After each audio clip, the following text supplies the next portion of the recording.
Hey, wood burning fans, this is Jeff from Alternative Heating. Caught another one. Hey, Jeff Luff here from Alternative Heating and Supplies. I got a great video today and I'm kind of excited about it because it's going to compare indoor compared to outdoor wood boilers, and there's a lot of neat things here that a lot of people don't take into considerations before they buy their boilers. And then hopefully this video will help you. And also I've watched a lot of videos on the internet of, are these boilers worth it? And a lot of bad information is going on out there. I've been doing this for 20 years full time as a business, selling parts and boilers and everything else. But I'm not here for that, to try to sell you anything. I'm here to try to pass on good information instead of some people that might not be happy with their boilers or having problems with installations. And that's a lot of what I deal with.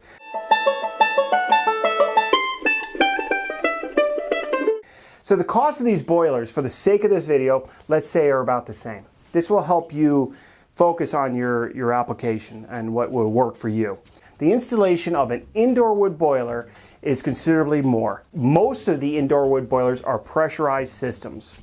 And that means that the whole system is pressurized with around 15 psi or more, give or take. And you're going to need a lot more things involved, like expansion tanks, autofill valves, pressure relief valves, and things like that. So the installation aspect is more difficult and more in depth. Most of the outdoor wood boilers, and I mean most, are non-pressurized open loop systems. That means they're just a big tank of water and they're just cycling the water around. That's it, okay? If it overheats or anything, it percolates out the fill valve on the top. So the installation of an outdoor wood boiler is going to be considerably less expensive than the indoor wood boiler. That's the first thing you need to take into consideration.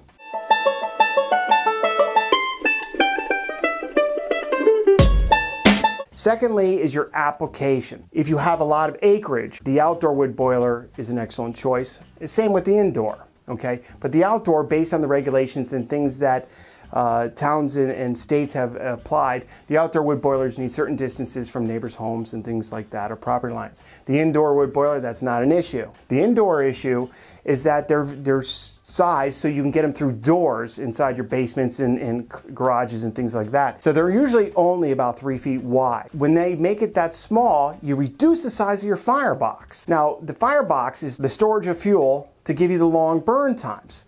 The burn time for an indoor wood boiler is anywhere from 6 to 8 hours. That means you're feeding your unit 3-4 times a day on the colder days. The outdoor wood boiler's fuel box or storage or burn chamber is much larger. You can put much more wood in there. So that allows you 12 to 24 hour burn times once or twice a day, even on the coldest of days. Now, a lot of people say, oh, the efficiency.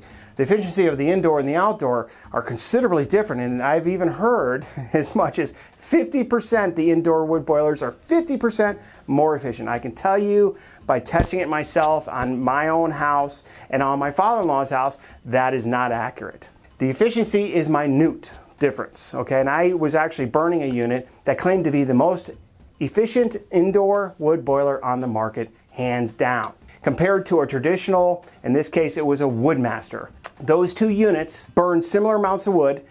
The indoor burned a little bit less. If a quart of wood over a season's burn cycle is a big deal to you, then the indoor wood boiler is your choice.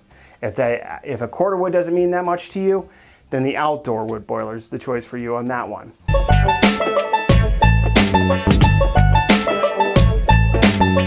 So then we go into the daily, weekly, and monthly maintenance on these units. So I'm going to start with the indoor. The indoor, 3-4 times a day you got to feed the unit. There's your daily. Once or twice for the outdoor wood boiler, bigger chamber. Then you got your weekly. Now the indoor wood boilers need a lot more maintenance to them. They have tubes and heat exchangers.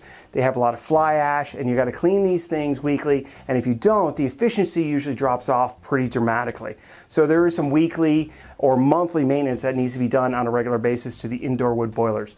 The outdoor wood boilers traditionally, and again I'm talking about the traditional outdoor wood boilers, not these EPA certified units, because they're all different animal altogether. Usually you throw the wood in, you take the ash out. Now I'm using a traditional unit and I'm only emptying my ash in my wood boiler twice a season. Okay, that's it. That's every 2-3 months I'm emptying the ash. So very simple maintenance. And besides throwing wood in, pulling ash out every 2 or 3 months, that's it. That's all I do to the unit. Then you've got the storage of your fuel. Now the indoor wood boilers, You got to cut the wood smaller, you got to split it more, and you got to carry it inside, and you got to bring in the bugs, dust, and dirt. Then when it's burnt up, you got to clean the ash out weekly or monthly out of the indoor wood boilers, and then you've got to take it back out. So you're transporting dust and dirt and bugs and everything else into the house. The outdoor wood boiler, that's not a problem. However, you got to do that all outside. The outdoor wood boiler, most of us put it in sheds or lean-tos or things like that, so to keep it kind of out of the weather. And we don't have to necessarily stack it up, because we can just pile it in big piles and things like that. So depending on how you want to do it or how your lifestyle is, this is what the video is for, to give you some spectrum of what are you like, okay? And that's why I'm doing this. And that's basically it. Now, and again, there's a lot of videos out there, and they have one boiler, but I've been doing this for 18 to 20 years. I have tested boilers. I've worked with boiler companies. Boiler companies have hired me to help them assist with the problems that they're having.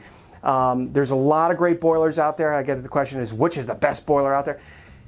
Again, it depends on you. You know, what's the best car out there? It depends on you and your application. So I hope this video helped, and if you want more information, please subscribe to us. I'm going to try to debunk a lot of these bad videos that are up on the internet, and please take them like a grain of salt, because that's really all they are. Hey, take care. We'll see you soon. Happy heating.